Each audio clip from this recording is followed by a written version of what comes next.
Good afternoon, everybody.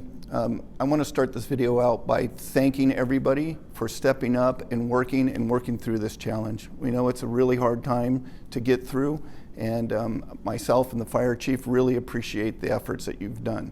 I'm doing this video because the fire chief is involved in high-level city meetings. He's literally back-to-back meetings while the city tries to manage this for the entire workforce of the city and not just the fire department. So I'm here filming this video from the place where we've set up the incident management team and our DOC. This is up at Ridgehaven, where they'll also have the city's EOC is operating. I know it looks kind of empty now, but they're in the middle of planning meetings, and they're also trying to get a bunch of information ready to send out to you. I'd like to thank the Health and Safety Office and Local 145 for their joint efforts in putting together information for you to be guided through this these challenging response times. They've worked together really well to get you good product. We've got a fresh batch of stuff ready to come out to you this afternoon or tomorrow, but as we've seen in this situation, the CDC just released a bunch of new guidelines that they're going to have to try and incorporate. So we're doing everything we can to get the best information to you. So obviously one of the big challenges in a worldwide, nationwide, statewide situation like this is maintaining supply chains. We're obviously having problems getting enough PPE for you to use, so please be judicial in the use of that PPE. Use it only when you really need to use it.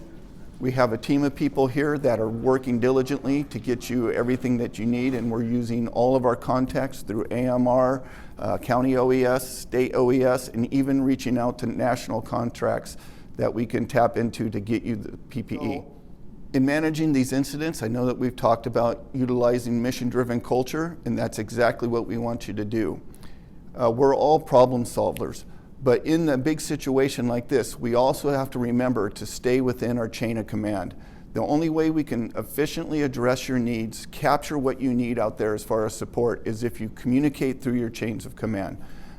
So utilize that. There's a 9 o'clock briefing every day that all battalion chiefs are on. That's a time for them to raise concerns and let us know where you need additional support. And if you're not utilizing the proper chain of command, that's hard for us to capture and address. Okay, so there's a lot of good information that we've put out there for you. Please don't get too wrapped up in things that you hear randomly online or on the news. Go to the information that we've provided. It's vetted by our medical director, by the CDC.